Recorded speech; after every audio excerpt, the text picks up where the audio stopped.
कौन है? किसको जपते हैं? राम को।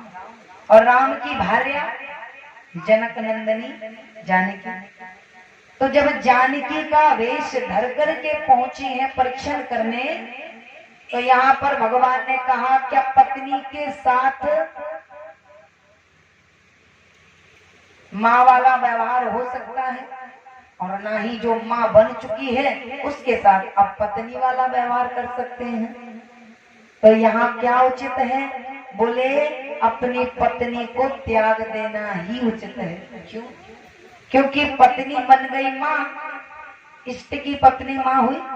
तो बोले मेरी पत्नी ने जब इष्ट की पत्नी का वेश धारण कर लिया तो मेरी कौन हो गई? माँ हो गई। अब अगर माँ हो गई तो माँ के साथ पत्नी वाला व्यवहार कैसे होगा? तो बोले हम तो जन्म जन्म के योगी हैं, भगत के कारण ही तो भगवान धरती पर आते हैं उनकी इच्छाओं की पूर्ति के लिए। तो बोले भक्ति महारानी, श्रद्धा और विश्वास भगवान शंकर और पार्वती हैं। तो बोले श्रद्धा थी, विश्वास जुड़ गया, विवाह हो गया। अब जब ये अपराध हो गया माता जगत जननी से, एक बात और, माता जगत जननी से क्या अपराध हो गया? इनकी लीला है। अगर ये बताओ ये राम को ना पहचान सकी तो यहाँ पर ये कैसे पहचान गई? राम जी जब वन में गए थे तो कौन सा वेश बनाकर गए थे? मुनि का, तपस्वी का। तो बोले इन्होंने राम जी को पहचान कैसे लिया? पहचानते ही बोली नृपसुत, राजा के पुत्र। एक बात बताओ, अगर ये साधारण थी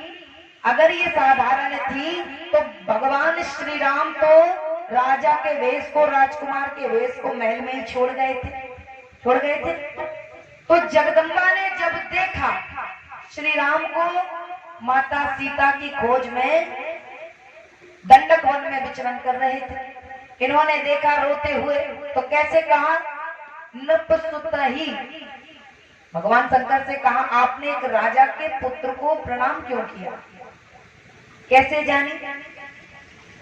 तो यहाँ देवी की ये लीला ही थी। बोलिए शंकर भगवान की।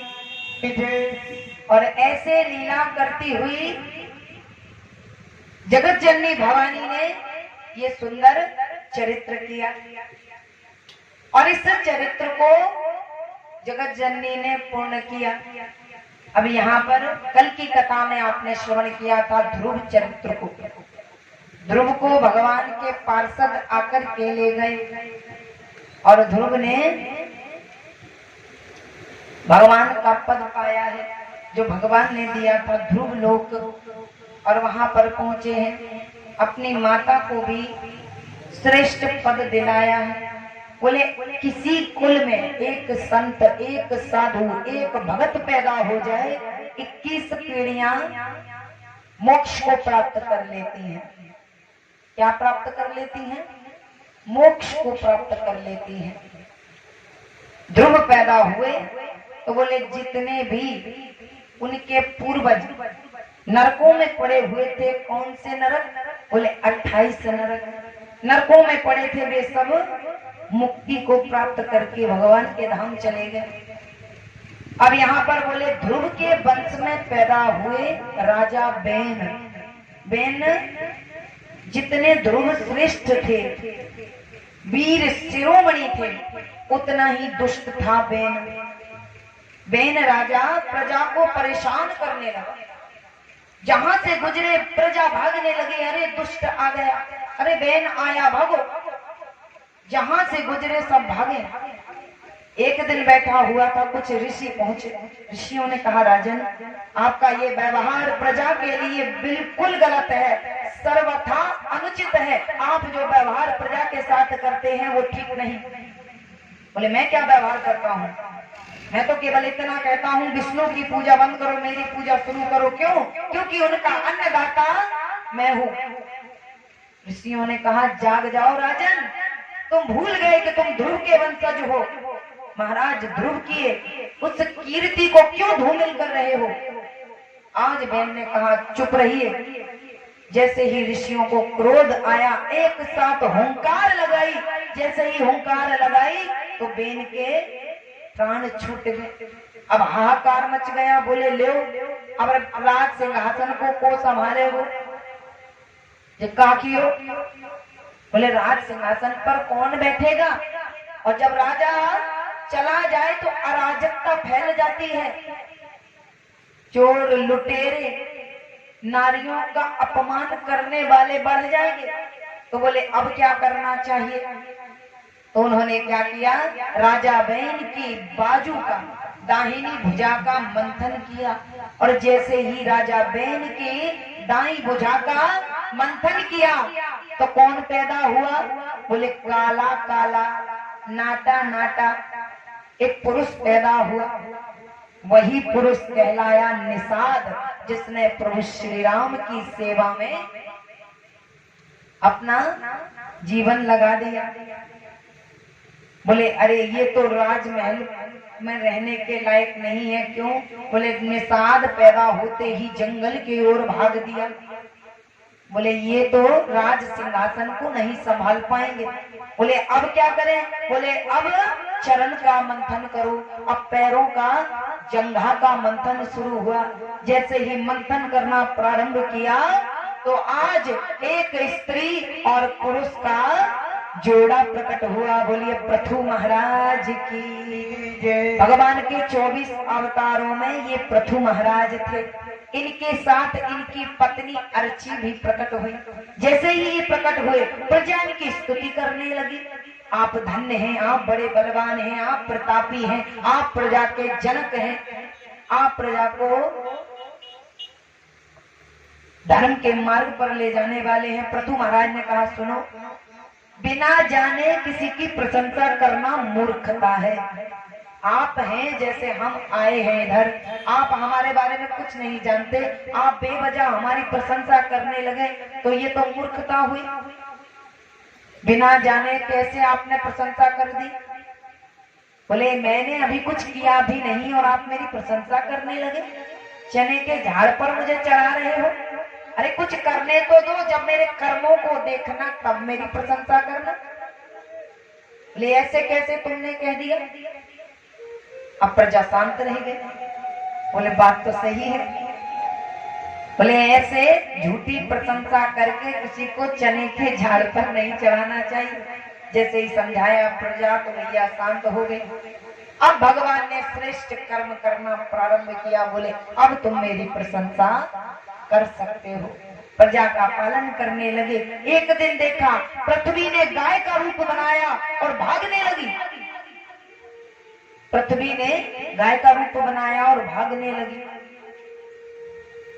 तो सभी सैनिकों ने आके कहा प्रभु देखो पृथ्वी ने सारे रत्न छुपा लिए और लेकर के भाग रही है।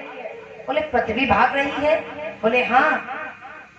भगवान भी पृथ्वी के पीछे पीछे दौड़े जो गाय बनकर भाग रही थी और जाकर के उस गाय रूपी पृथ्वी को पकड़ लिया। बोले देखो आप सभी रत्नों को, आवश्यक सामग्रियों को लेकर कहां भाग रही हो? तो पृथ्वी ने फिर भागना प्रारंभ किया। पृथु ने पीछा किया और पकड़ लिया। अब आज गाय बोली है। बोली महाराज मैं इसलिए भाग रही थी कि मेरे ऊपर अब दुष्टों का राज होगा, शूद्र मुझे भोगेंगे, शूद्रों का राज्य होगा।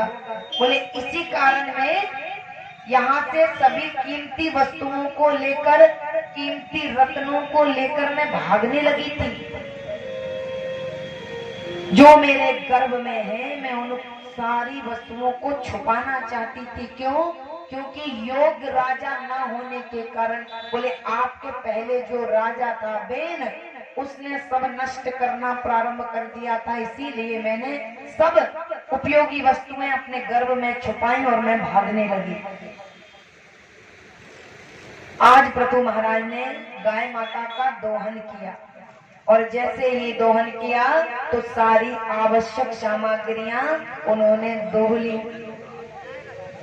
गौ माता के नीचे बछड़े को लगा करके सारी आवश्यक सामग्रियां उन्होंने दुह ली और दुह करके सभी मरुद गणों को यानी सभी देवताओं को दे दी है।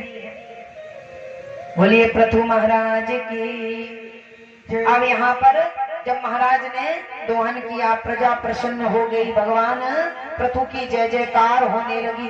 तब पृथु महाराज ने अश्वमेध यज्ञ किए और भगवान इतने खुश हो गए कि उनकी यज्ञशाला में प्रकट होकर के वे प्रसाद खाने के लिए आए हैं। खुद मांग करके प्रसाद खाया और भगवान प्रकट हुए। अब यहाँ पर प्रजा को उपदेश देकर के पृथु महाराज वानप्रस्थ आश्रम को ग्रहण करके अपने महल से निकल गए और अपने महल से निकल गए और अपने संतानों को ज्ञान देकर के उन्होंने सिखाया प्रजा कैसे पालन होगी, प्रजा को क्या चाहिए, आवश्यकताएं क्या है, तुम्हें कैसे किस धर्म का कब पालन करना चाहिए। बोले जब बड़ा और छोटा धर्म फंस जाए तो बोले सदैव बड़े धर्म का पालन करना।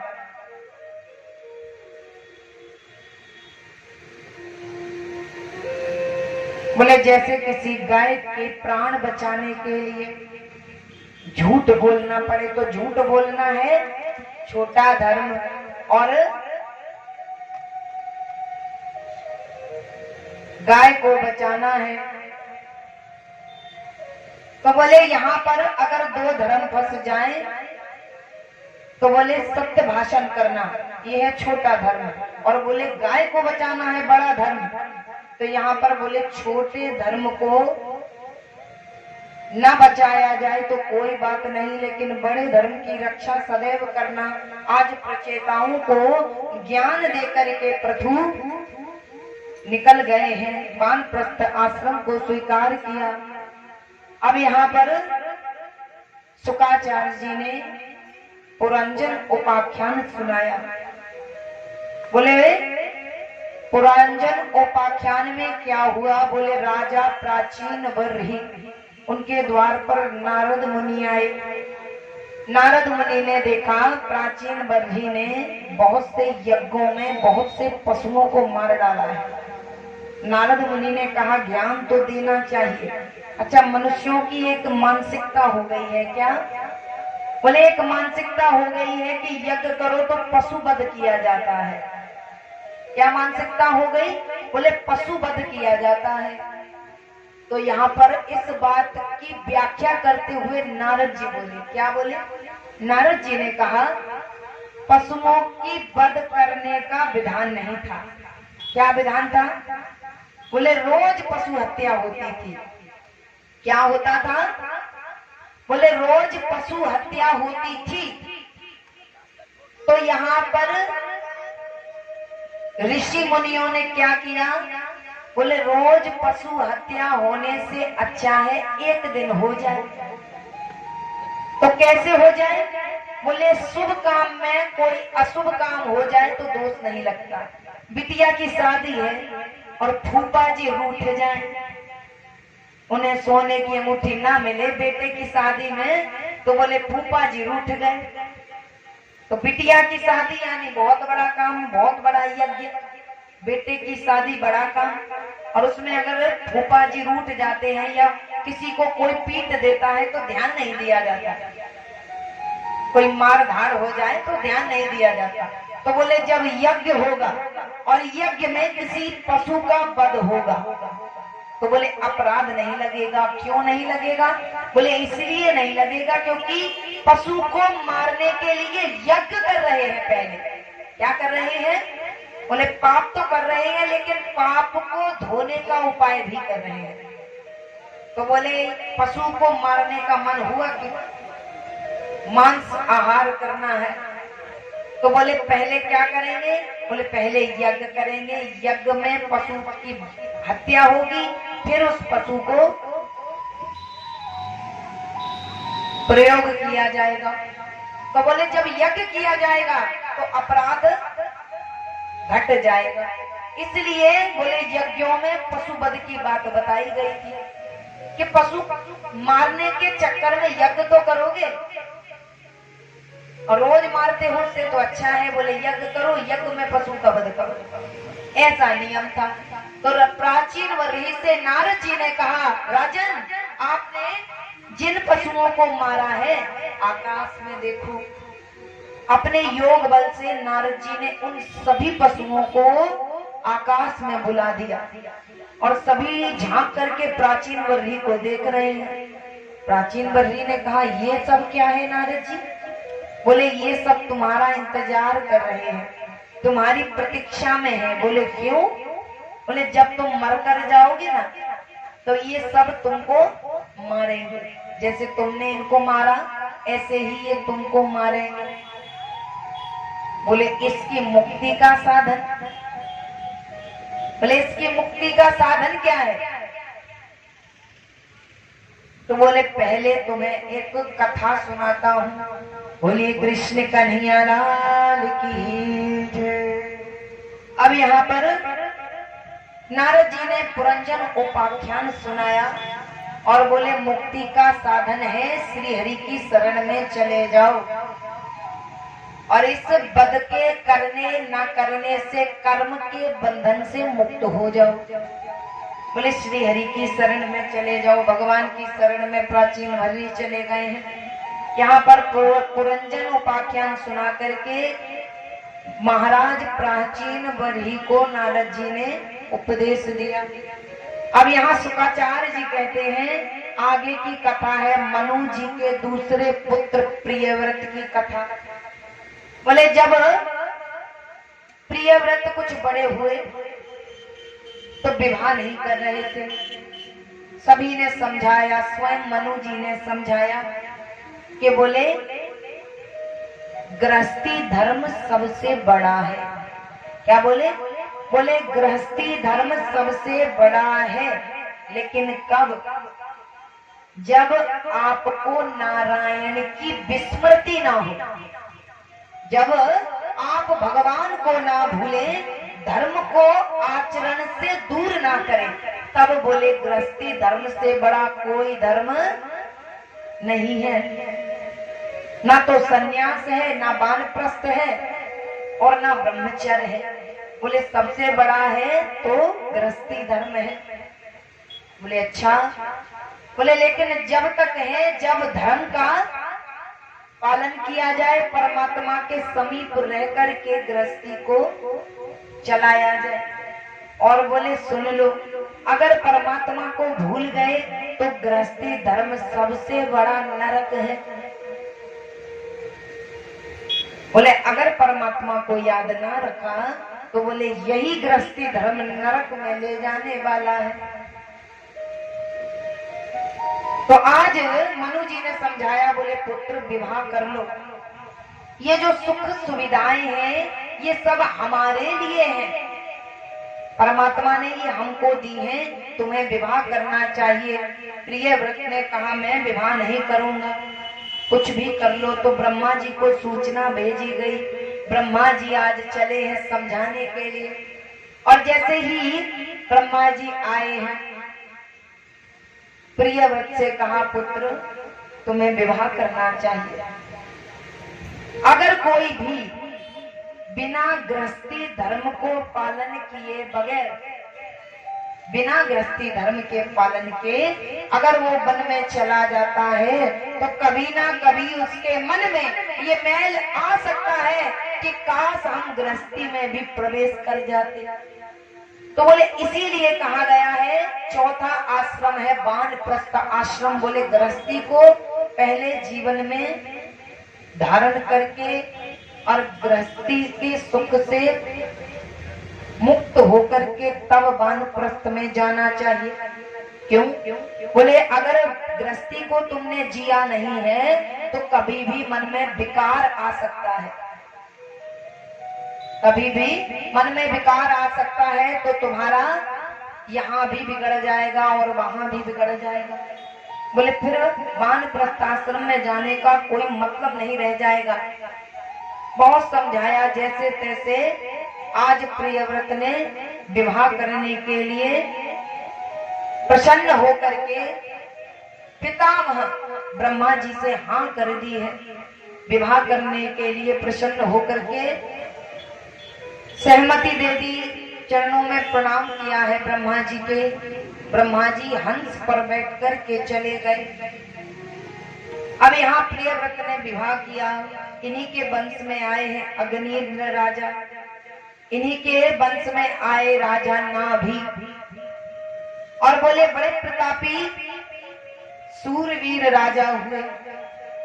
और इन्होंने अपनी प्रजा का ऐसे पालन किया जैसे मानो ये स्वयं जन्मदाता हो। और बोले इन्हीं के वंश में आए हैं ऋषभ देव। ऋषभ देव ने 100 पुत्रों को जन्म दिया। ये भी भगवान के 24 अवतारों में से एक अवतार था भगवान का। बोलिए ऋषभ देव भगवान की जय। तो ऋषभ देव के हुए 100 पुत्र, और इनके जब 100 पुत्र हुए तो इन्होंने क्या किया, सभी पुत्रों को भगवान की शरण में जाने का ज्ञान दिया। स्वयं ने अवधूति ग्रहण कर ली। अवधूति क्या है? बोले संसार से वैराग्य लेकर के जंगल में निकल गए और भगवान के चरणों में ध्यान लगाया। बोले अवधूति को दूसरे शब्दों में कहा जाए तो अजगर वृत्ति। अजगर वृत्ति क्या है? अजगर क्या करता है? एक जगह पड़ा रहता है, वहीं से भोजन को खींचता रहता है। और मनुष्य जब इस वृत्ति में जाएगा तो वो मनुष्य भोजन को तो नहीं खींच पाएगा। तो बोले परमात्मा की कृपा से अजगर के जैसे पड़ा हुआ मनुष्य, वहीं पर अगर कुछ मिल जाता है तो मिल जाए, नहीं मिल जाता तो ठाकुर जी का नाम ही बहुत है। वही मलमूत्र का त्याग करता रहे ताकि सब समझे ये पागल है। मिल जाए तो खा लिया, नहीं मिला तो वहीं पड़े हैं। संसार की किसी भी प्रकृति की किसी भी वस्तु में, किसी भी जीव में मोह ना हो जाए, इसीलिए किसी को देखना भी नहीं है। जैसे मद में पड़े रहते हैं ना, नशे में, बोले ऐसे पड़े रहना ही अजगर वृत्ति है। अवधूति को ग्रहण किया, वन में निकल गए। अब इनके पुत्र सबसे बड़े थे भरत जी। भरत जी से कहा राज्य चलाओ। बोले हम राजपाट में नहीं पड़ेंगे, हम तो ठाकुर जी की सेवा करेंगे, हम तो जंगल को निकल जाएंगे। आज जंगल में चले गए हैं और गंडकी नदी के किनारे बैठकर के त्रिकाल संध्या कर रहे थे। गंडकी नदी के किनारे बैठकर के त्रिकाल संध्या कर रहे थे। इतने में ही क्या हुआ, इन्होंने एक दृश्य देखा। जैसे ही परमात्मा के ध्यान में बैठे और जैसे ही ध्यान में बैठे, पानी में धड़ाम से आवाज आई। जैसे ही आवाज कानों में गई है, नेत्रों को खोला तो क्या देखते हैं, एक सिंह एक हिरण का पीछा करते करते दौड़ा चला आ रहा था। हिरण थी गर्भवती, भय के कारण उसने गंडकी नदी को पार करने के लिए जो ही छलांग लगाई तो बल लगाने के कारण उसके पेट में जो शिशु था वह उसी गंडकी नदी में पैदा हो गया और हिरण उस ओर गिरी और वह मादा हिरण मर करके भगवान के धाम पहुंची। अब यहाँ इन्होंने जब देखा तो उस हिरण में मोह आ गया, उस मृग शावक में, उस मृगी के छोटे से बच्चे में मोह आ गया। आज माला तो रख दी, माला को एक तरफ रख दिया और तुरंत ही जल में प्रवेश कर गए और हाथों में उस मृग शावक को उठा लिया। उस मृगी के बच्चे को उठा लिया। बोले अहो कितना प्यारा नन्हा सा यह मृगी का शिशु है और इसको तो मैं पालूंगा। अरे इसकी माँ कहाँ गई? देखा तो वो मर गई है। तुरंत उठाया, अपने अचली में उठा करके लेकर चल दिए। माला कहाँ पड़ी है? माला पड़ी है किनारे पे, आसन पड़ा है किनारे पे। घर से क्यों भागे थे? भगवान का जप करूंगा। महल राजपाट सोना चांदी सब छोड़कर आ गए थे। और इधर क्या हुआ? मृग में मोह फंस गया। उठाया बच्चे को, अरे ये तो प्यारा बच्चा है, अरे माँ नहीं मिली तो मर जाएगा। गोद में लेकर कुटिया में पहुंचे।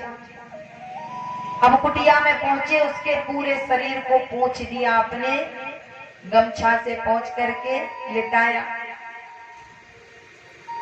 धीरे धीरे उसका पालन पोषण करने लगे। 2-4 दिन बीत गए। देखते देखते 2-4 महीने बीत गए। मृग शावक कुछ हष्ट पुष्ट हो गए।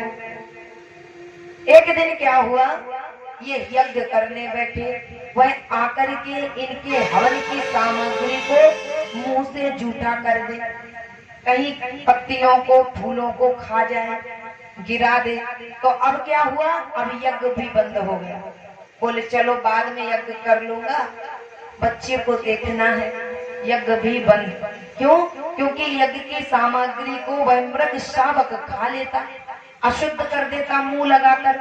अब क्या हुआ, पहले ध्यान छूटा, माला छूटी, उसके बाद अब हवन यज्ञ भी छूट गया। जबकि जो यज्ञ होता है, अग्नि भगवान का मुख है। अग्नि में जो भी डाला जाए भगवान बड़ी जल्दी स्वीकार करते हैं। और मुख से ही पैदा हुए कौन? ब्राह्मण। तो भगवान कहते हैं चाहे अग्नि में डालो या ब्राह्मणों के मुख में डालो, एक ही बात है, दोनों को मैं फलीभूत कर देता हूँ। अग्नि में डालो स्वाहा, ब्राह्मणों के मुख में डालो आहा। क्या बोले? अग्नि में डालो स्वाहा, ब्राह्मणों के मुख में डालो आहा। बोले दोनों से मैं प्रसन्न हो जाता हूँ। तो यहाँ पर यज्ञ कर रहे थे, भगवान की सेवा नहीं कर पाता हूँ, चलो भगवान को भोजन करा दूं। और भगवान यज्ञ में डाली हुई सामग्री को पाते हैं, और जो धुआं निकलता है वो प्रकृति को, वायुमंडल को शुद्ध करता है। इसका साइंटिफिक रीजन भी है। आध्यात्म में है कि परमात्मा अग्नि के द्वारा उस प्रसाद को ग्रहण करता है। और यज्ञ का साइंटिफिक रीजन है, ये वातावरण को शुद्ध कर देता है, नकारात्मक शक्तियों को नष्ट कर देता है। तो यहाँ पर बोले जो भी जड़ी बूटियां डाली जाती हैं वे ऐसी ऊर्जा उत्पन्न करती हैं कि प्रकृति शुद्ध हो जाती है। बोले जिस देवता का हिरण मुद्रा बना करके, बोले जिस देवता के नाम का हविष्य सामग्री डाला जाता है, वह देवता को ले जाकर के अग्निदेव देते हैं। अगर देवता स्वीकार नहीं करता तो वो कुंड में आकर के राख बन जाता है, और अगर देवता स्वीकार कर लेते हैं तो उस प्रसादी को पा जाते हैं। तो यज्ञ कर रहे थे, इतने में ध्यान बट गया, हिरण के पीछे पीछे दौड़ने लगे, यज्ञ भी खत्म। अब एक दिन क्या हुआ, हिरण का झुंड चला आ रहा था। अब उसने अपने समाज के लोगों को देखा, और जब अपने समाज के लोगों को देखा तो उनके साथ शामिल होकर के वह मृग शावक चला गया। उसने अपने समुदाय के लोगों को देखा तो साथ में चल दिया, और जब चला गया तो भरत जी ने देखा। भरत जी ने कहा, अरे मृग शावक कहाँ हो तुम? अरे मुझे दिखाई नहीं देते। बार बार आवाज लगाई, अरे मृग छोने कहाँ हो? अरे सामने आओ, देखो मैं तुम्हें देखने के लिए उतावला हो रहा हूँ। उसने नहीं सुना। फिर आवाज लगाई, अरे मृग छोने कहाँ हो? मेरे सामने आओ। कुटिया में जब कहीं से भी कोई आवाज नहीं आई तो कुटिया के बाहर निकले पूरे जंगल में दौड़ दौड़ करके खोज रहे हैं। जब कहीं भी वह मृग शावक दिखाई ना दिया तो दूर दूर तक दौड़ दौड़ कर गए। अरे अगर मेरा मृग शावक ना मिला तो मैं अपने प्राणों को छोड़ दूंगा, मैं उसके बिना नहीं रह सकता। अब यहाँ पर जब कहीं भी कोई उत्तर ना मिला, कहीं से भी मृग शावक दिखाई नहीं दिया, तो लौट कर के आए कुटिया में और बीमार पड़ गए और उसी को याद करते रहते, मेरा मृग छोना, अरे मेरे बिना कैसे रहेगा, पता नहीं कोई जंगली जीव खा गया, सिंह आदि उसे खा गया, किसी भेड़िए ने खा लिया, अरे मेरा मृग शावक कहाँ गया। पहले ही वो दुखी था, उसकी माँ छोड़कर चली गई, जैसे तैसे मैंने पालन पोषण किया, आज उसे लगता है कोई जंगली जीव जंतु, कोई जंगली पशु उसे खा गया है। सोच सोच करके आज अंत काल का समय आ गया, मृत्यु निकट है, लेकिन मन में क्या है, हिरण का विचार है उस मृग शावक का। तो मरते मरते जब हिरण का ही विचार मन में रहा और प्राण छूट गया, तो बोले अंत सहगति अंतयामति सागति। तो क्या हुआ, हिरण ही बने दूसरे जन्म में, और दूसरे जन्म में जब हिरण बने तो स्मृति नहीं बदली, शरीर बदल गया पर वो याददाश्त नहीं गई।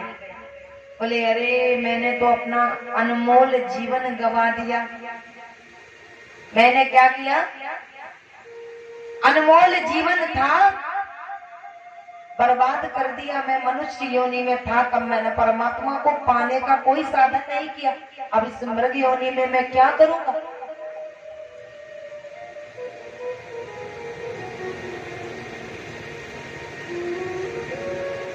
जैसे ही विचार किया, बोले अब तो मोह नहीं करूंगा। भगवान का ध्यान करते करते गंडकी नदी में कमर तक खड़े होकर के अपने शरीर को छोड़ दिया।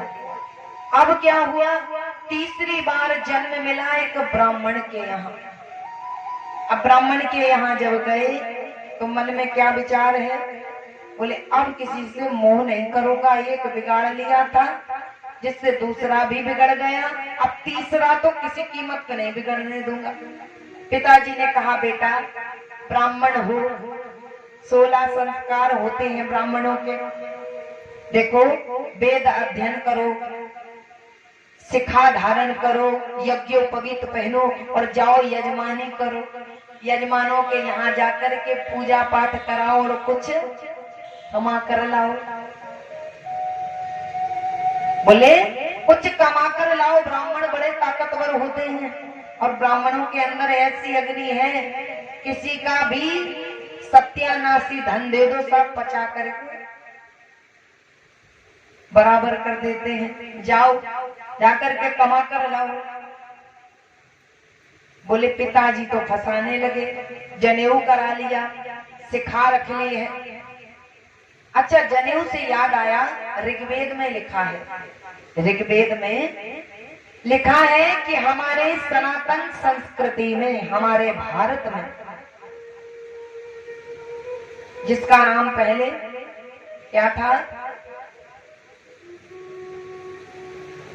अजनाब, फिर आर्यवर्त, फिर भारत और अब ये मेरा इंडिया। क्या हो गया, आई लव माई इंडिया। बेचारे का नाम बदलते बदलते इतना भयंकर हो गया है। तो बोले हमारी सनातन संस्कृति में पुरुषों के ही नहीं स्त्रियों के भी यज्ञोपवीत होते थे, स्त्रियों के यज्ञोपवीत होते थे और हजारों ऋषियों की ऋषिकाएं थी। पुरुष हुए ऋषि तो स्त्रियां हुई ऋषिकाएं। यहाँ पर जो विद्वान है वो जानते होंगे, उन्होंने जरूर पढ़ा होगा ऋषिकाओं के बारे में, अपोलो, लोपामुद्रा, गार्गी, और बोले ऐसी हजारों ऋषिकाएं हुई जिन्होंने वेदों में, पुराणों में, उपनिषदों में, शास्त्रों में अपने पतियों की सहायता की लिखने में। तो बोले यज्ञोपवीत जनेऊ धारण स्त्री भी करती थी। और वैसे भी ऋग्वेद कहता है कि कन्या अगर आपके घर में 9 वर्ष से अधिक हो गई और उसका विवाह नहीं किया, कन्या 9 वर्ष से अधिक उसकी आयु हो गई और आपने विवाह नहीं किया, तो बोले पिता को दोष लगता था, पिता को दोष लग जाया करता था। लेकिन इस दोष से मुक्ति का एक ही साधन था कि उस कन्या का जनेऊ करवा दो, फिर भले ही उसका खूब 30 वर्षों तक विवाह ना हो तो दोष नहीं था। बोले जनेऊ संस्कार करा दो, तो यहाँ पर फिर उसे उस कन्या का विवाह ना होने का पिता को दोष नहीं लगता था। तो यहाँ पर बोले यज्ञोपवीत संस्कार हो गया कन्या का, तो इसी कारण कन्या का यज्ञोपवीत कराया जाता था। परंतु अब जब से हमारे देश में मुगल आए, पुराणों, शास्त्रों, वेदों और उपनिषदों का जब हेर फेर कर दिया गया तो सब तहस नहस हो गया।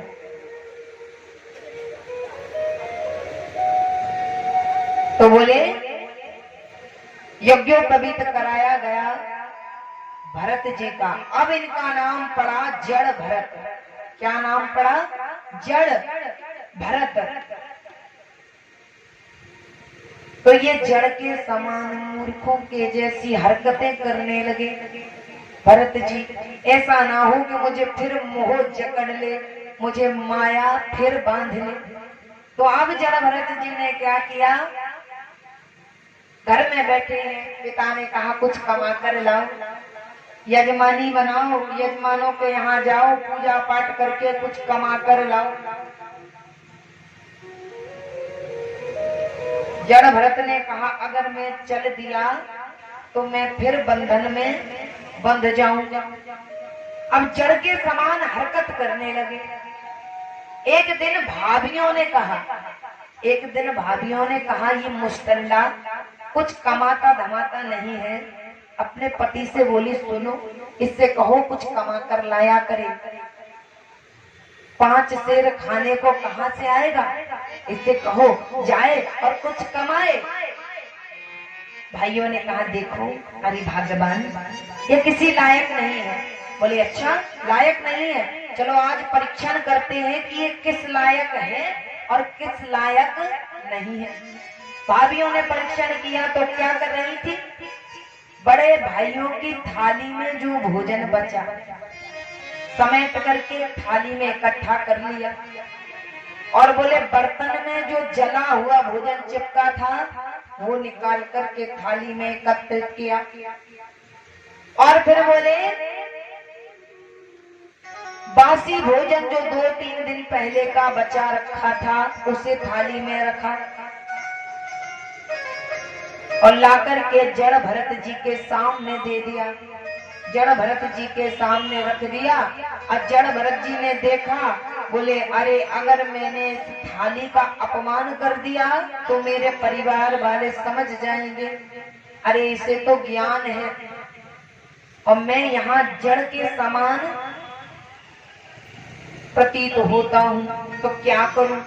आज उन्होंने क्या किया, उस थाली में रखे बासी जूठे और जले हुए भोजन को भगवान का कीर्तन करते हुए खाना प्रारंभ किया। प्रभु हम भी शरणागत हैं, स्वीकार करो तो जाने।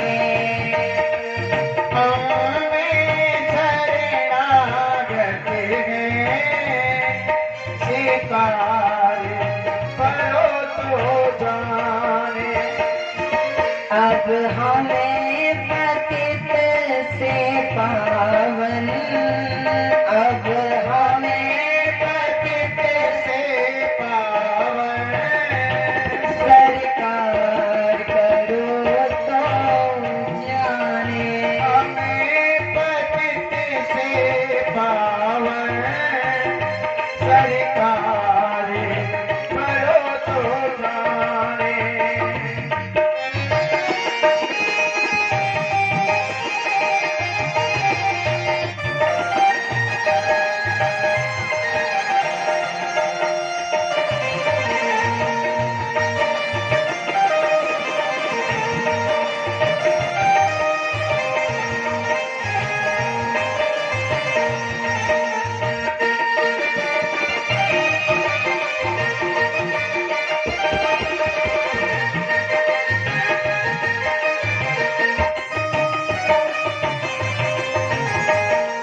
ज्ञानी तुम में तन्मय है, ध्यानी तुम में तन्मय है। ज्ञानी तुम तन्मय, ज्ञानी तुम तन्मय, ज्ञानी तुम में तन्मय है, ध्यानी तुम में तन्मय है। ज्ञानी तुम में तन्मय, ज्ञानी तुम तन्मय। अगणित अपराध किए हैं, अगणित अपराध किए हैं, उद्धार करो तो जाने। अगणित अपराध किए हैं, पार करो तो जाने। अब हमें पतित से पावन, अब हमें पतित से पावन, सरकार करो तो जाने। प्रभु हम भी शरणागत हैं, स्वीकार करो तो जाने। बोलिए कृष्ण कन्हैया लाल की जय। अब भरत जी ने प्रार्थना की है, ब्राह्मण है लेकिन फिर भी अपने कर्तव्य से च्युत होना चाहते हैं, भागना चाहते हैं। क्यों? क्योंकि माया के बंधन से भय लग रहा है। माया अगर घेरेगी तो बड़ा भयंकर हाल कर देगी, दुर्दशा कर देगी। तो आज भागना चाहते हैं, अपने कर्तव्यों से विमुख होना चाहते हैं। कौन? जड़ भरत जी। तो जड़ भरत जी ने जब उस प्रसाद को पा लिया है और प्रसाद को पाया तो भाभी समझ गए क्या कि मेरा देवर मूर्ख है। तो आज जैसे ही समझ गई, बोले मेरा देवर तो मूर्ख है।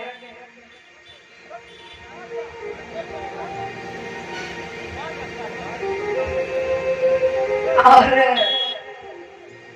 प्रसन्न होकर के बोली अब इसे विचरण करने दो, अब कोई दिक्कत नहीं। जबकि जानते हैं कि ब्राह्मण का कर्तव्य क्या है। बोले ब्राह्मणों के 6 कर्म हैं, ब्राह्मणों के 6 कर्म हैं, जिन 6 कर्मों से ब्राह्मण कभी विमुख नहीं हो सकता। उसे वे 6 कर्म करने ही पड़ेंगे ब्राह्मण को। ब्राह्मण के 6 कर्म हैं और क्षत्रिय के 5 कर्म हैं। बोले ब्राह्मण के 6 कर्म कौन कौन से हैं?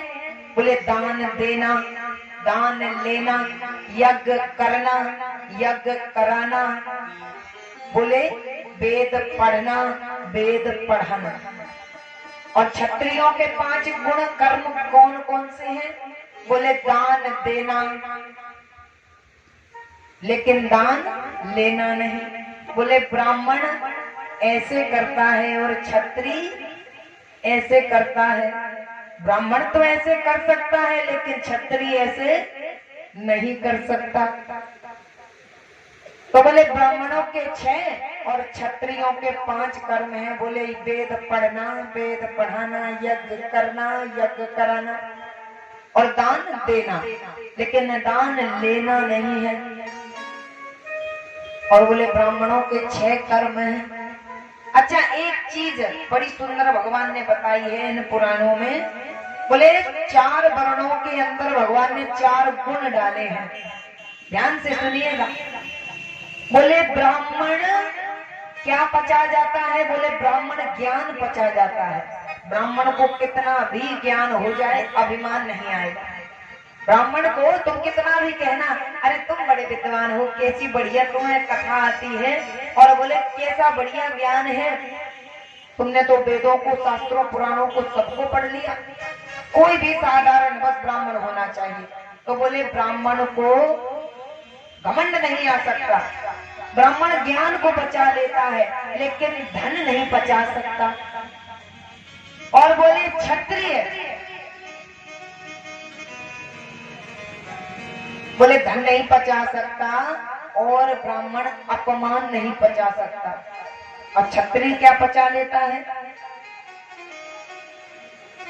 बोले क्षत्रिय धन बचा सकता है और ज्ञान नहीं बचा सकता। थोड़ा भी ज्ञान आ गया क्षत्रिय को अहंकार आ जाएगा।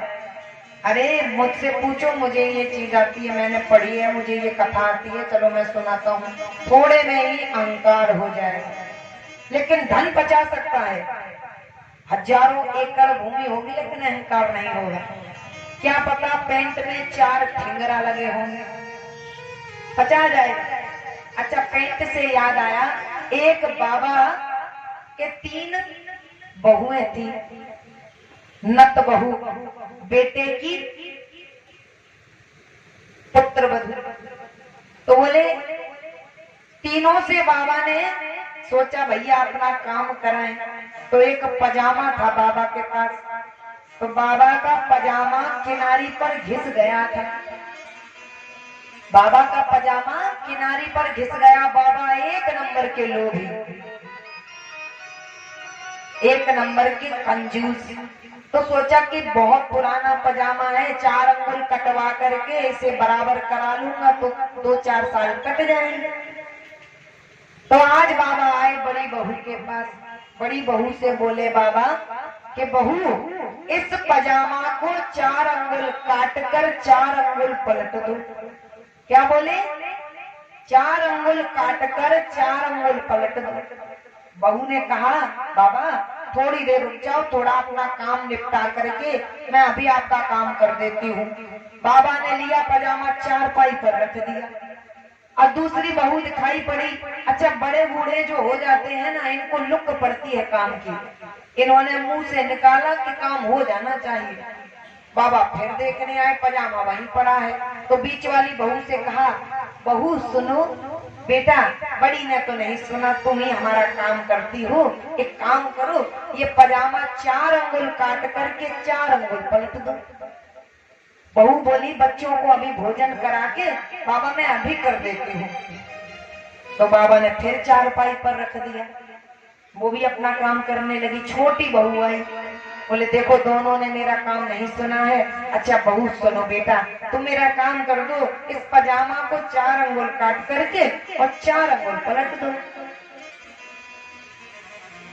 छोटी बहू बोली बाबा रसोई साफ कर रही थी मैं, और चलो अब ऐसा करती हूँ कि रसोई का काम करके मैं आपका भी काम कर देती हूँ। बोले ठीक है। बाबा को कुछ शांति मिल गई कि मैं अभी कर देती हूँ, रखिए। इसके बाद क्या हुआ, बाबा ने कहा पजामा नहीं मिलेगा, तो दूसरा पजामा पहना और खेत पर चले गए। अब यहाँ पर जब बड़ी बहू काम से छुटकारा मिला तो आई, उसने पजामा उठाया और पजामा 4 अंगुल काट करके 4 अंगुल पलट करके 4 पाई पर रख गई। बाबा आएंगे उठा लेंगे, और अपना काम करने लगी। अब मझली बहू आई, उसने सोचा बाबा का काम अधूरा है, बाबा फिर बेकार में गालियां देंगे, तो उठाया पजामा 4 अंगुल काटा 4 अंगुल पलट दिया, फिर 4 पाई पर रख गई। छोटी बहू ने सोचा बाबा ने कितनी उम्मीद से कहा था, चलो लाओ बाबा का पजामा छोटा कर दूं। उसने भी उठाया 4 अंगुल काटा 4 अंगुल पलट दिया, और जैसे ही पलट करके रख गई। अब जोड़ लो 4 अंगुल 4 अंगुल 4 अंगुल 4 अंगुल, पजामा क्या बन गया? कट्टा पैंट बन गया। जब 4-4 अंगुल 3 बहुओं ने काट डाला, 6-6 अंगुल, तो कितना हो गया? कुछ सिलने में भी चला गया। कितना सा बचा? अब बाबा लौट कर आए, बहू को आवाज लगाई, बहू लाओ बेटा मेरा पजामा दो। बाबा को जैसे ही पजामा उठा कर दिया गया, अब पजामा तो इतना सा। तो बोले किसी का अगर काम करो तो थोड़ा सा इसका भी प्रयोग करो, काम तो करो लेकिन इसका भी प्रयोग करो। ये भगवान ने इसीलिए सबको अलग अलग दी है कि अच्छे से काम में लगाओ। बुद्धि का प्रयोग नहीं किया कि अगर एक बहू पलट गई है तो किनारी तो कटी नहीं है, मैं पलट क्यों रही हूँ। तो यहाँ पर बाबा का पेंट हो गया कट्टा पेंट। अब बाबा आए और बोले जय हो बहुओं की, पढ़ी लिखी बहुएं ऐसी होती है। बोले कृष्ण कन्हैया लाल की। बोले पढ़ी लिखी होने के साथ साथ थोड़ा तजुर्बा भी रखना चाहिए। श्री राधा रानी सरकार की। अब यहाँ पर बहुओं ने कहा ठीक है ये मुस्टंडा किसी काम का नहीं है, चलो इसको एक काम करो खेत पर भेजो, ये खेत रखाएगा। अब चल पड़े हैं कौन, जड़ भरत जी। अच्छा वो बात तो पूरी नहीं हो पाई। बोले ब्राह्मण ज्ञान पचा लेता है लेकिन अपमान नहीं पचा पाता, क्षत्रिय धन पचा लेता है लेकिन ज्ञान नहीं पचा पाता। बोले वैश्य जो बानिया होते हैं यहाँ भी बैठे हैं क्या, बुरा मत मानना, बानियों के पास कितना भी धन हो तुम पता नहीं लगा सकते इनके पास है क्या। मिलेंगे तो ऊंची ऊंची शर्ट पहन के, ऊंचा ऊंचा पैंट पहन के, बता नहीं सकते कि हमारे पास है क्या। मुश्किल से कभी देखोगे कि उन्होंने बढ़िया घर बनवा लिया है, बाकी धन दिखा नहीं सकते बानिया। बोले बानिया धन छुपा लेंगे, वैश्य धन पचा जाते हैं लेकिन बोले अपमान नहीं पचा सकते। और बोले शूद्रों में एक गुण है, क्या, बोले शूद्र अपमान पचा जाते हैं। कोई भी अपमान करे थोड़े ही क्षण के बाद भूल जाते हैं। इसीलिए तो भगवान ने कहा जिसकी संसार वंदना करता है उन चरणों में मैंने शूद्र को स्थान दिया है। जिन चरणों को पाने की इच्छा सब करते हैं ऐसे चरणों में हमने शूद्रों को स्थान दिया।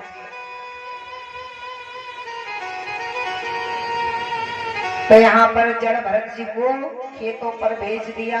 आज वीर आसन में बैठे हैं। वीर आसन में कौन बैठता है, हनुमान जी महाराज। ऐसे ही वीर आसन बना करके बैठ गए। अब खेतों को रखाने लगे हैं। खेतों को रखाते हुए क्या हुआ,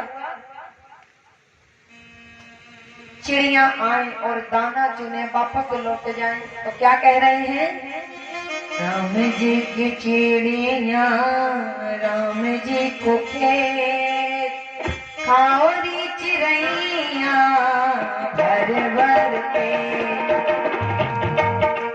चिड़िया राम जी का खेत, खाओरी चिड़ैया भर भर पे। राम जी की चिड़िया राम जी को खेत, खाओरी चिड़ैया भर भर के। खाओरी चिड़ैया भर भर पे, खाओरी चिड़ैया भर भर पे। राम जी की चिड़िया राम जी का खेत,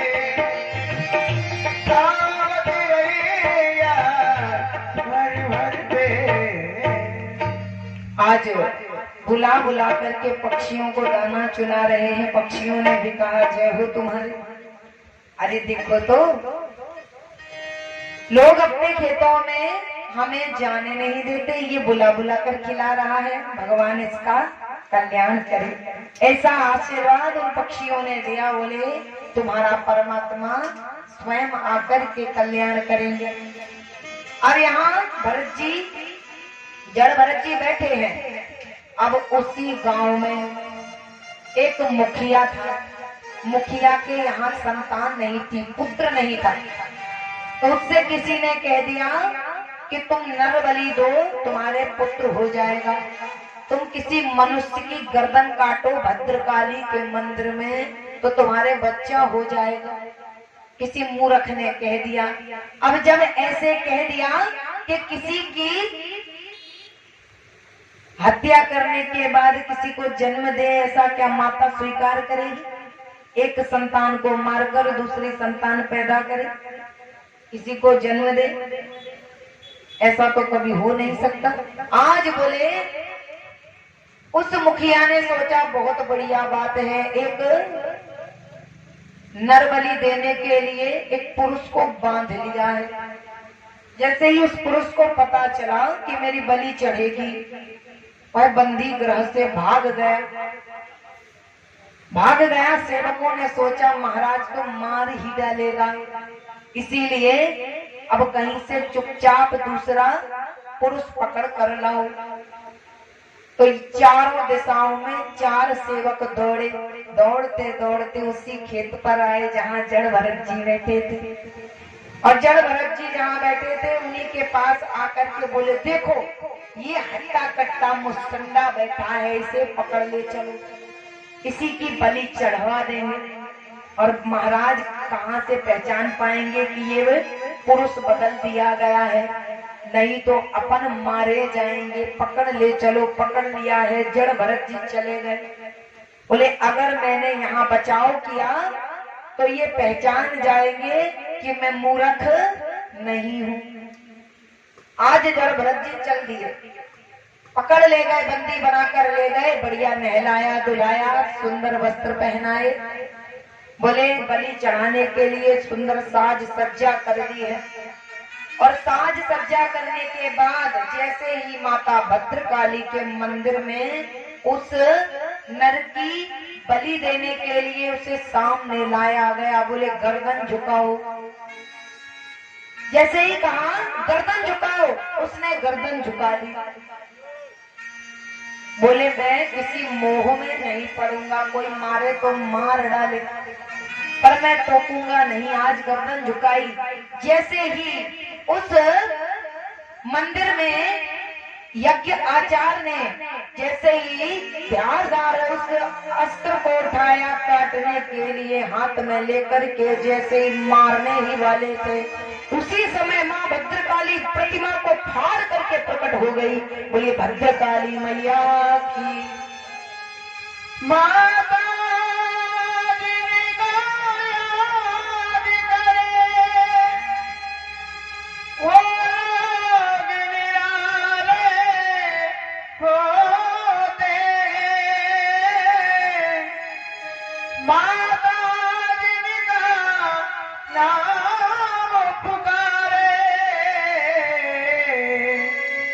किस्मत वाले होते हैं। चलो बुढ़ावा आगे, माता ने बुलाया गे, चलो बुढ़ावा आगे, माता ने बुलाया गे। चलो किस किस को बुलाया मैया ने? अरे यहाँ पे कौन बैठे हैं?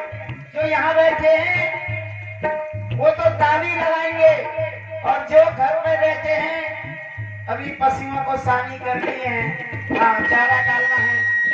अगर ऐसे करके जो बैठे हैं वो शांति से सोचते रहेंगे घर के बारे में, और जो माँ भगवती के शरण में बैठे हैं वो दोनों हाथों से ताली लगाएंगे।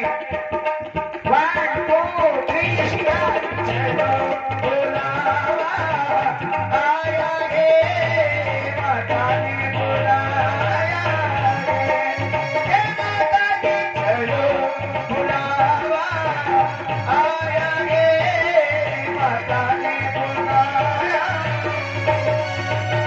ऊंचे पर्वत पे रानी माँ ने दरबार लगाया गे, चलो बुलावा आया गे, मेरी माता ने बुलाया गे।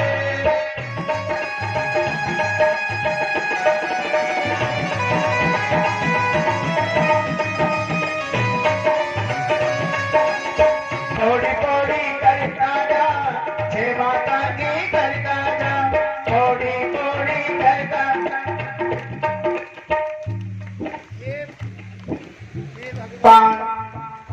देखो मेरे सामने बैठी है मैया, ऐसे तो हाथ धर रखो है घोटू पे, मतलब ऐसे ही हाथ रख, भाषा में चलेंगे, ऐसे ही हाथ रख रहा है पैर पे, और पैर पे नहीं करेगा।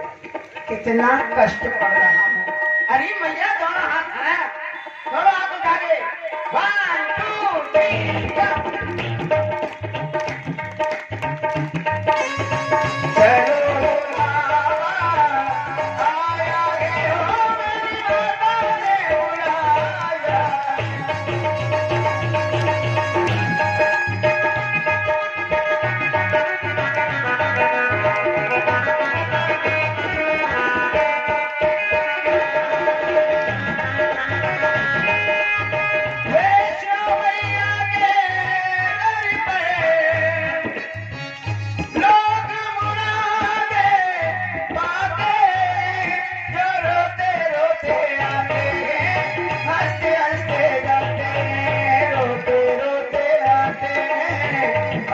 कैसे जाते हैं मैं भी मांग के देखूंगी सीधे जो मारा वो पाया है चलो बुलावा आया रे माता ने बुलाया रे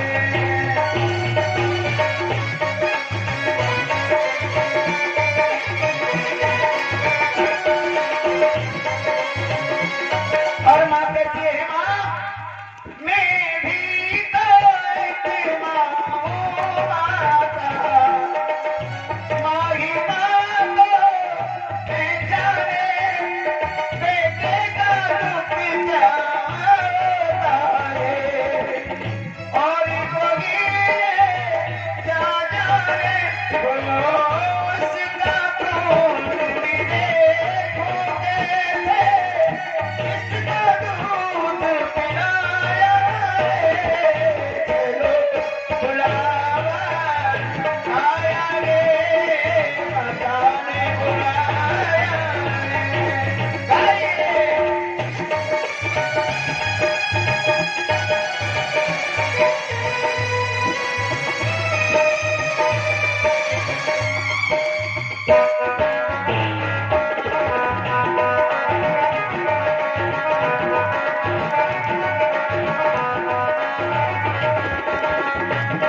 जरा जोर से बोलो जय माता की बोलनी है सभी को जरा जोर से बोलो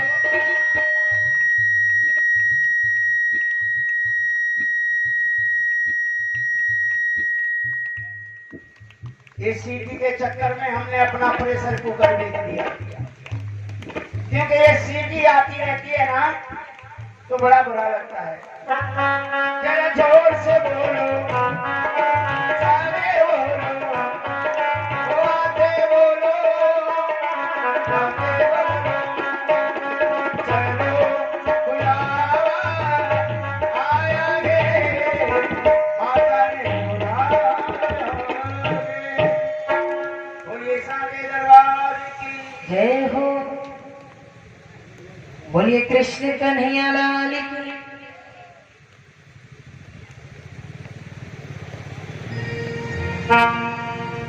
अब यहाँ पर जब जगदम्बा प्रकट हो गई तो तलवार से जो जड़ भरत के शीश को काट रहा था उठा करके उस तलवार को अपने हाथ में मां जगत की अम्बा भवानी ने उसकी ही गर्दन को धड़ से अलग कर दिया। अभी भी मां का क्रोध शांत नहीं हुआ, भयंकर गर्जना कर रही है, हुंकार भर रही है। जड़ भरत ने देखा हाथ जोड़कर खड़े हैं योगी ध्यानी तपस्वी, अपने जीवन को नष्ट कर देते हैं लेकिन भगवान के उस परमात्मा के दर्शन नहीं होते। आज तो देखो जगत जननी बिना मांगे दर्शन देने चली आई है, प्रकट होकर के हमें दर्शन दिया, हमारी रक्षा की है। आज माँ की स्तुति करके जड़ भरत निकले हैं मंदिर से, माँ अंतर ध्यान हो गई। अब जब जड़ भरत जी निकले तो मार्ग में एक राजा को ले जा रहे थे, पालकी में 4 कहार, कहारों में से एक कहार बीमार पड़ गया तो बोले बीमार वाले कहार को हटाया, जड़ भरत को पकड़ा और पालकी में लगा लिया है। जैसे ही पालकी में लगाया है जड़ भरत को तो फिर क्या हुआ, जड़ भरत ने जैसे ही देखा मार्ग में चींटियां हैं तो चींटियों को देख करके उछल पड़ते, थोड़े चलते फिर उछल जाते, फिर चलते फिर उछल जाते। राजा ने कहा ये सब नाटक क्या है, ये नाटक क्या है, तुम क्यों मुझे बार बार गिराने का प्रयास करते हो। बोले महाराज हम नहीं गिरा रहे हैं, ये गिराने का प्रयास हम कर कैसे सकते हैं, हम तो सेवक हैं, ये नया कहार है ये सब कर रहा है। राजा ने पर्दा हटाई और बोले क्यों रे मुस्टंडे, खा खा करके चौड़िया रहा है और तुझसे पालकी नहीं साधी जाती। फिर कुछ दूर चले, फिर देखा तो फिर उछल पड़े। राजा को इस बार क्रोध आ गया और राजा ने क्या कहा, जब क्रोध आया तो राजा बोले, सुन, मैं तुझे दंड दूंगा। जड़ भरत ने राजा को आज उपदेश दे दिया, ज्ञान उपदेश। बोले, राजन, क्या तुम इस देह को मारोगे? तो वो चोट तो देह को लगेगी, मेरी आत्मा को तो लगेगी ही नहीं।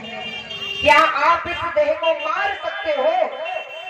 जैसे ही राजा ने सुना, राजा तो इतनी सी ही बात पर पालकी से कूदे और जड़ भरत के चरण पकड़ लिए। बोले, राजा रघुगण चरणों में लौटे हैं दंड के समान, दंडवत। अच्छा, दंडवत से ध्यान आया, बोले स्त्रियों को दंड के समान लेटकर प्रणाम नहीं करना चाहिए, को दंड के समान लेट करके प्रणाम नहीं करना चाहिए। स्त्री दंडे के समान सीधी लेट करके किसी भी देवता को प्रणाम नहीं कर सकती। बोले, अगर लेटना भी है तो वाम भाग से लेटो या फिर पंचांग प्रणाम करो, 5 अंगों से देवता को प्रणाम करो, लेकिन डंडे के समान लेट करके कभी प्रणाम नहीं करना चाहिए। तो यहाँ पर बोले, राजन ने प्रणाम किया है जड़ भरत जी को। जड़ भरत जी वहां से भी निकले और बोले, समय आने पर भगवान की कृपा प्राप्त हुई और भगवान के धाम को चले गए। बोलिए कृष्ण कन्हैया लाल की जय।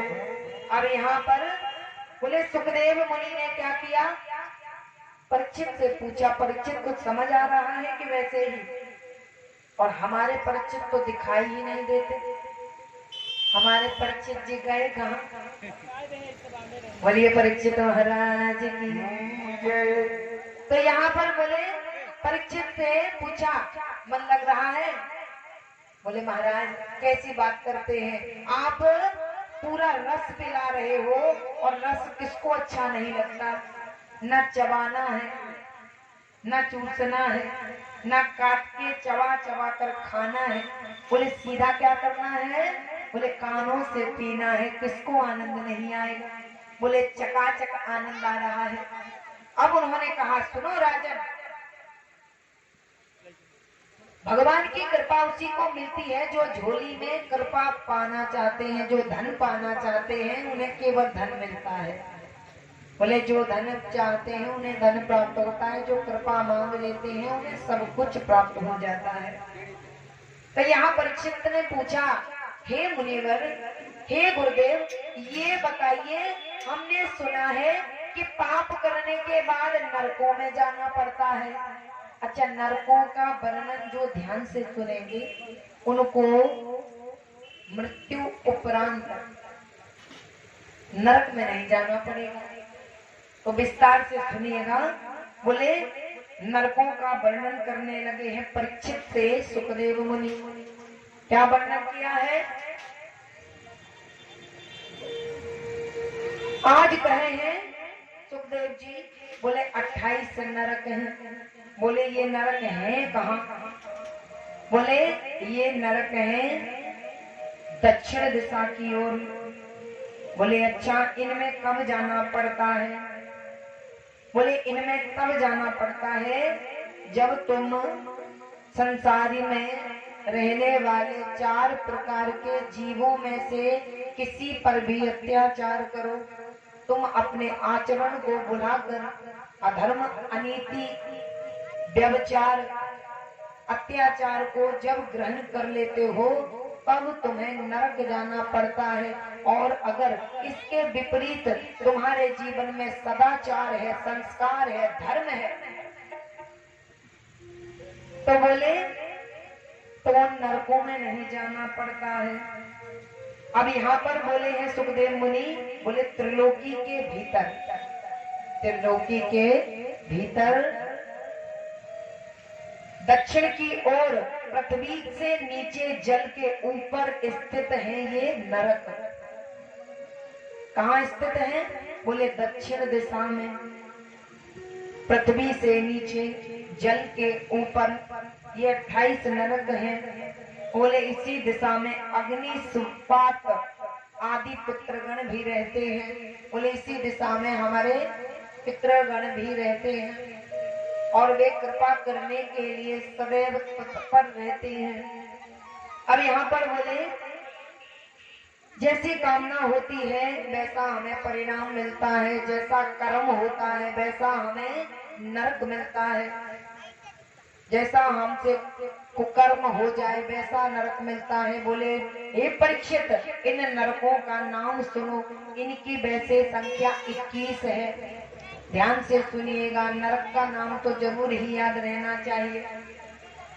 बोले पहला नरक है तामिस्त्र, दूसरा अंधतामिस्त्र, रौरव, महारौरव, कुंभीपाक, काल सूत्र, असित पत्रवन, सूकर मुख, अंधकूप, क्रमी भोजन, संदंश, तप्त सूर्मी, वज्र कंटक, सालमली, बैतरणी, पुयोद, प्राणरोध, विषसन, लालाभक्ष, सार में यादन, अभीछी, अयह पान।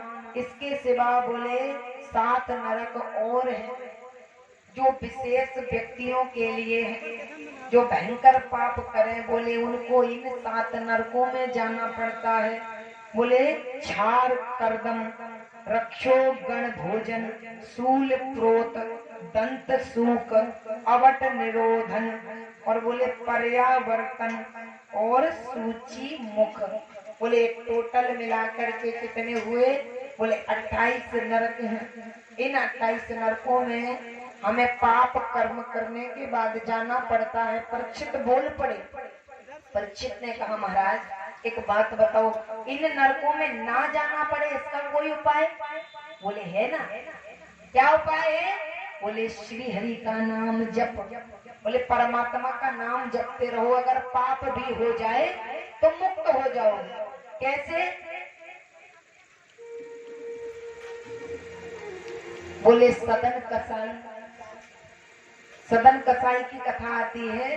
बोले सदन कसाई क्या करता था? पशु वध करता था, मांस बेचता था। एक दिन क्या हुआ, सदन कसाई बेचता था मांस, लेकिन भगवान का दिन रात नाम जप करता। एक दिन जा रहा था, मार्ग में एक पत्थर पैरों से टकरा गया। पत्थर को देखा, बोले अरे वाह कितना सुंदर पत्थर है। आज पत्थर को उठाया, बोला चलो इससे मैं मांस तोलूंगा। लेकर के घर चला है, तराजू में रख करके मांस तोलने लगा। और जैसे ही मांस तोलने लगा है उतने में ही क्या हुआ, सामने वाला जितना मांस मांगे वो पत्थर उतने ही वजन का हो जाए। सामने वाले ने कहा मुझे 250 ग्राम चाहिए, तो पत्थर 250 ग्राम का हो गया। सामने ग्राहक ने कहा 1 किलो चाहिए, तो पत्थर 1 किलो का हो गया। सदन कसाई ने कहा ये चमत्कारी पत्थर बढ़िया है, एक बाटे से सब तोल लो। बोले ये बढ़िया बात रही।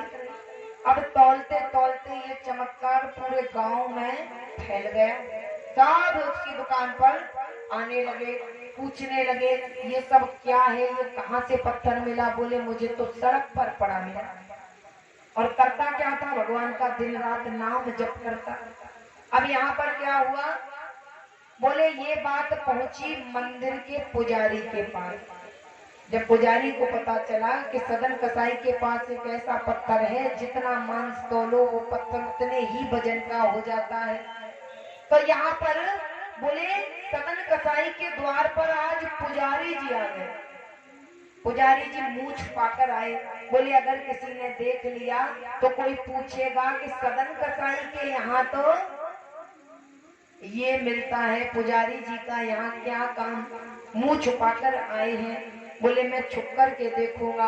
आज सदन कसाई भगवान का नाम जप करता जा रहा है। श्री कृष्ण हरे कृष्ण, कृष्ण कृष्ण हरे हरे, श्री कृष्ण हरे कृष्ण, कृष्ण कृष्ण हरे हरे।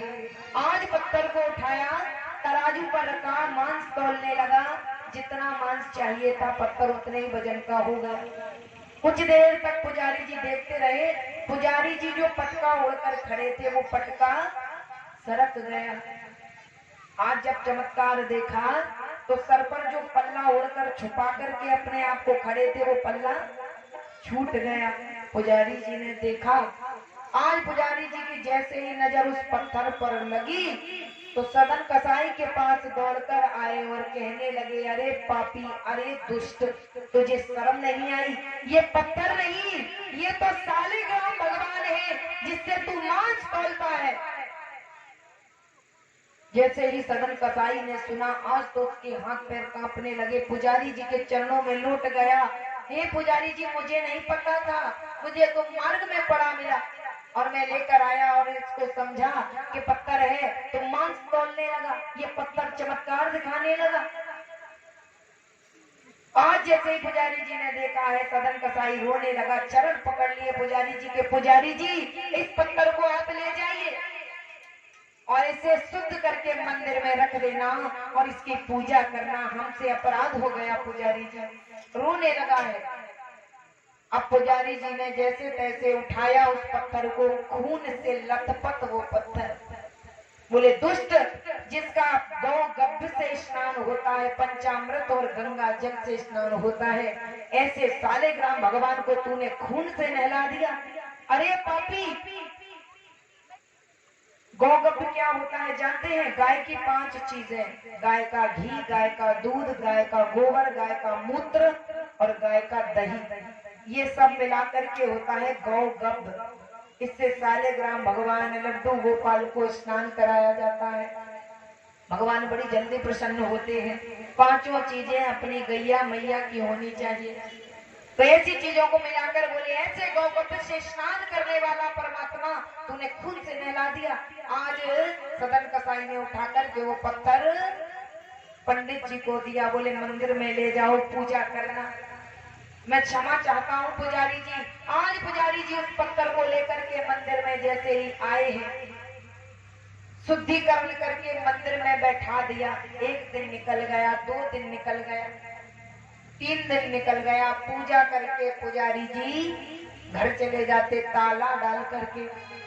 सालिग्राम भगवान अंदर मंदिर में बंद हैं। तीसरे दिन के बीत जाने के बाद प्रातः काल हुई। जब रात्रि में पुजारी जी सो गए, प्रातः काल हुई तो प्रातः काल उनको स्वप्न आया, हे पुजारी जी,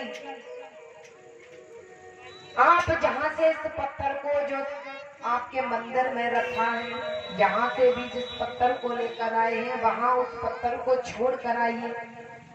क्या बोले? उस पत्थर को वहीं छोड़कर आइए जहां से लेकर आए हैं। पुजारी जी की नेत्र खुले, चारों तरफ देखा, बोले, अरे ये स्वप्न में मैंने क्या देखा? बोले, मैं 3 दिन से भूखा हूँ, मैंने कुछ नहीं खाया। क्यों? क्योंकि आपने मेरे भगत से मुझे दूर कर दिया। आप तो पूजन करके मुझे ताला डाल के बंद कर देते हैं। मैं भी, भगत मुझे नहीं बचते, मैं भक्तों को बचता हूँ। केवल वही नहीं बचते, मैं भी अपने भक्तों को बचता हूँ। ऐसे में तुम मुझे ताला डाल करके बंद करके चले गए।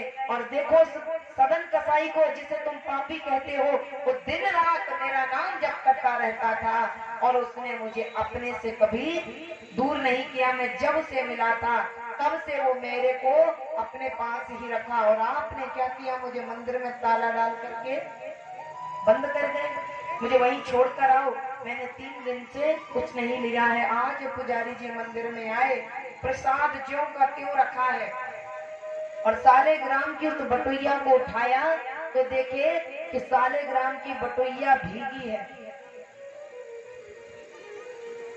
जैसे ही हाथ में उठाया तो देखा सालिग्राम की बटोइया से आंसू निकल रहे हैं। पुजारी जी के हाथ पैर कांपने लगे। उठाया उस बटोइया को, दौड़े दौड़े सदन के यहाँ गए और देखा तो वहां सदन कसाई भी रो रहा है। अरे प्रभु, मैं बड़ा पापी हूँ, मैं आपका नाम लेते लेते कितना पाप कर दिया हूँ। मैंने आपको खून से नहला दिया, मेरा पाप कभी नहीं धुला जाएगा। आज सारा काम छूट गया, भजन छूट गया, भगवान का नाम जप छूट गया।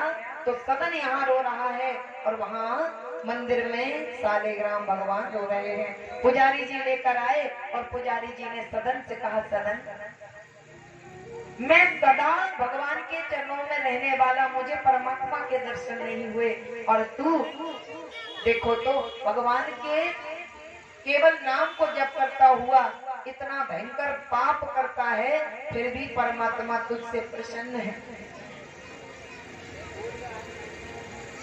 आज बोले परमात्मा तुझसे आज भी प्रसन्न है।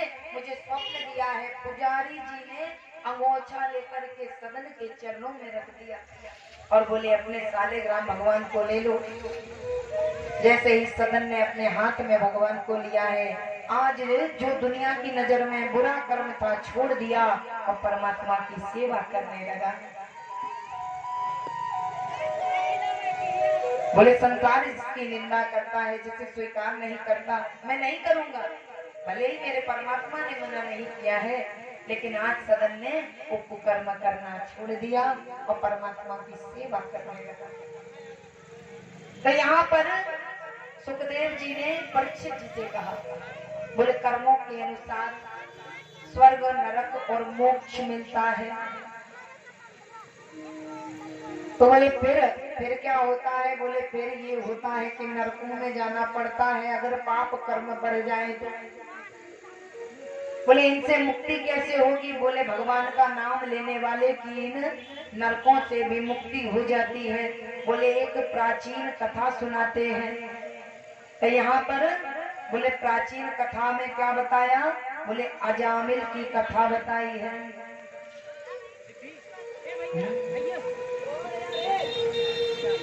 निवृत्ति मार्गा कथित आदौ भगवता यथा क्रमयोगोपलब्धेन ब्रह्मणा यद संस्कृति। आज बोले आपको एक कथा सुनाते हैं। बोले कौन सी कथा? बोले अजामिल नाम का एक ब्राह्मण था, अपने पिता के साथ जंगल घूमने गया। एक वेश्या को व्यभिचार करते देख लिया। एक वेश्या को एक पुरुष के साथ देखा तो दृष्टि से देखा, मन में विकार आ गया। अब वह विकार पोषित होता रहा, बड़ा हो गया तो वेश्या के पास पहुंचा और बोला कि तुमसे विवाह करना है तुमसे। और जैसे ही विवाह करने की इच्छा मन में धारण की है, उसी समय वेश्या बोली मैं तो नगर वधू हूँ, मुझसे विवाह करके क्या लोगे? आप तो श्रेष्ठ ब्राह्मण हैं, 4 वर्णों में सबसे ज्यादा श्रेष्ठ हैं, आप मुझसे विवाह करके क्या लेंगे? तो यहाँ पर बोले नहीं, मैं तुमसे विवाह करना चाहता हूँ, मेरे साथ चलो। आज उस गणिका को लेकर के घर आया और उस वेश्या को लेकर के जब घर आया तो उस वेश्या के साथ भगवान की सेवा करते हुए उसके 9 संतानें हुई, लेकिन वह बहुत दुष्ट हो गया। वेश्या तो भगवान की सेवा करती, लेकिन ये लुटेरा हो गया, चोरी करता, लोगों को परेशान करता। एक दिन क्या हुआ, नगर में कुछ साधु आए, संत आए और संतों ने आकर के पूछा कि कोई ऐसा हो जो एक रात के लिए हमें ठिकाना दे दे। लोगों ने कहा अजामिल है, अजामिल के घर चले जाइए, वो आपकी सेवा करेगा। जबकि लोगों ने व्यंग करते हुए कहा था, हंसी उड़ाते हुए कहा था। अब है अजामिल के द्वार पर वे साधु पहुंचे, आवाज लगाई कोई अगर हो तो इन ब्राह्मणों को सहारा दे दो। पत्नी ने दरवाजा खोला, जैसे ही साधुओं को देखा आज तो झूमने लगी, अरे मेरी भक्ति धन्य हो गई, मेरे द्वार पर संत आए हैं और मुझे इनकी सेवा करने का मौका मिलेगा। आज नाचने लगी। जब नाचने लगी है तो साधुओं के पैर धुलाए हैं और साधुओं को घर में रख लिया। अब रात्रि हुई, अजामिल आया। अजामिल ने देखा इतने सारे साधु, पत्नी पर जैसे ही चिल्लाने वाला था, पत्नी ने हाथ पकड़ा और अंदर ले गई। बोले देखिए स्वामी, संतों से कुछ ना कहना, वो बड़ी उम्मीद लेकर आए हैं। आपको अगर मुझे मारना है तो इनके जाने के बाद मेरी हत्या कर देना, लेकिन इनका अपमान मत करना। क्यों? क्योंकि ये द्वार पर आ चुके हैं, द्वार पर आए हुए का अपमान करना अधर्म है।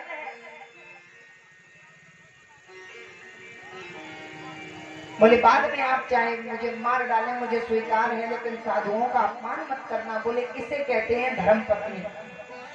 बाकी सब तो पत्नियां हैं, लेकिन धर्म के मार्ग पर जो पति को ले जाए, बोले वो कौन है? धर्म पत्नी। क्यों? क्योंकि जो धर्म पति करेगा उसका आधा भाग पत्नी हराम में ले जाती है। बोले पति जो भी पुण्य करे बिना कुछ किए धरे पत्नी का आधा हो जाता है। तो पत्नी को चाहिए कि अपने पति को सदैव धर्म के मार्ग पर चलाए। तो यहाँ पर क्या हुआ? बोले स्वामी उनसे कुछ मत कहना, उनके जाने के बाद जो दंड देंगे आप मुझे स्वीकार होगा। जैसे तैसे समझा करके उस दुष्ट को समझा कर लाई। अजामिल ने भी साधुओं के चरणों में प्रणाम किया। रात्रि जैसे तैसे बीत गई। सत्संग करते करते प्रातः काल हुआ।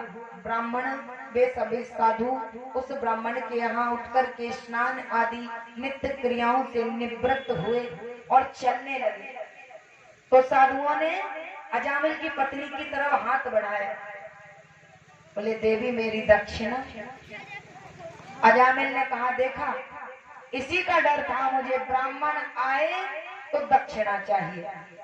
बोले इसी का डर था। अब देवी दौड़ी। देवी ने सोचा कुछ रखा होगा छुपा कर गेहूं में, बकस में, पलंग के नीचे, तो ढूंढ कर लाऊं और दे दूं साधुओं को। तो चल दी है लेने के लिए। तो महात्मा पीछे से बोले देवी कहाँ जा रही हो? बोले आपके लिए दक्षिणा लेने जा रहे हैं। बोले कुछ दक्षिणा में देना नहीं है, अपितु दक्षिणा में एक वचन देना है। खड़ी हो गई हाथ जोड़कर, हे महात्मा आज्ञा करें। बोले ये वचन देना है कि तुम्हारे गर्भ में संतान है। बोले तुम्हारे गर्भ में पुत्र है और इस पुत्र का नाम तुम नारायण रखोगी। प्रसन्न हो गई। बोले जन्म के पहले ही मेरे बच्चे का नामकरण हो गया, वो भी साधु के मुख से। झूमने लगी। साधु के चरणों में बार बार प्रणाम किया। आज वे साधु चले गए। समय व्यतीत हुआ, पुत्र का जन्म हुआ। उसकी पत्नी ने पुत्र का नाम नारायण रख दिया। अब नारायण नारायण सब पुकारने लगे। तो नारायण नारायण करते करते अजामिल को उस बालक से अधिक प्रेम हो गया। बोले यथा नाम तथा गुण। नाम का प्रभाव बहुत पड़ता है जीवन पर। नाम का प्रभाव जीवन पर बहुत पड़ता है, इसीलिए नाम भी श्रेष्ठ रखने चाहिए जिससे गुणों में भी परिवर्तन हो सके। अब नाम लेते लेते प्रेम हो गया पुत्र से। आज अवस्था हो गई 80 साल की। नारायण करते करते बिस्तर पर पड़ा है। समय आया मृत्यु का। यम के दूत चले हैं अजामिल के प्राणों को खींचने के लिए। भयंकर काला शरीर है, सर पर बड़े बड़े कांटे के समान पूरे शरीर पर बाल खड़े हैं, बड़े बड़े दांत हैं। ऐसे भयंकर स्वरूप को देख करके अजामिल डर गया और चिल्लाया क्या? नारायण बचाओ, नारायण बचाओ, नारायण बचाओ। पुत्र ने तो नहीं सुना, लेकिन यही आवाज पहुंची कहां? बैकुंठ में। तो वहां पर भगवान नारायण के पार्षदों ने सुन लिया कि हमारे स्वामी को कोई मृत्यु लोक पर बुला रहा है। आज पार्षद दौड़े और यहाँ पहले से ही यम के दूत खड़े थे प्राण खींचने के लिए, और भगवान के पार्षद आए। दोनों के बीच में बहस होने लगी। बोले तुम क्यों आए हो? इनके प्राणों को तो हम ले जाएंगे। यम के दूत बोले। यम के दूतों से भगवान के पार्षदों ने कहा तुम नहीं ले जा सकते, इन पर मेरा अधिकार है, हम इन्हें ले जाएंगे। बोले ऐसा कैसे हो सकता है? बोले ऐसा ही होगा। दोनों में बहस होने लगी। अजामिल सब देख रहा था और जैसे तैसे बहस हुई। भगवान के पार्षदों ने यम के दूतों को भगा दिया। आज अजामिल ने देखा कि मैंने तो अपने पुत्र का नाम रख करके पुत्र को पुकारा और एक केवल भगवान का नाम लेते लेते मुझे बचाने के लिए भगवान के पार्षद आ गए। और अगर मैंने सच्चा मोह परमात्मा के चरणों में लगाया होता तो मेरा कैसा कल्याण होता। आज वैराग्य आ गया और तीर्थों में निकल गया है अजामिल। भगवान के नाम को जप करते हुए, भगवान का नाम नारायण जपते हुए उसने परम गति को प्राप्त किया। यहाँ सुखदेव जी ने परीक्षित जी से कहा, देखा भगवान का नाम लेते लेते पापी था, लेकिन भगवान का नाम जप करते करते भगवान के पार्षद बचाने आए और अंत में भगवान के धाम को गया है। बोलिए कृष्ण कन्हैया लाल की।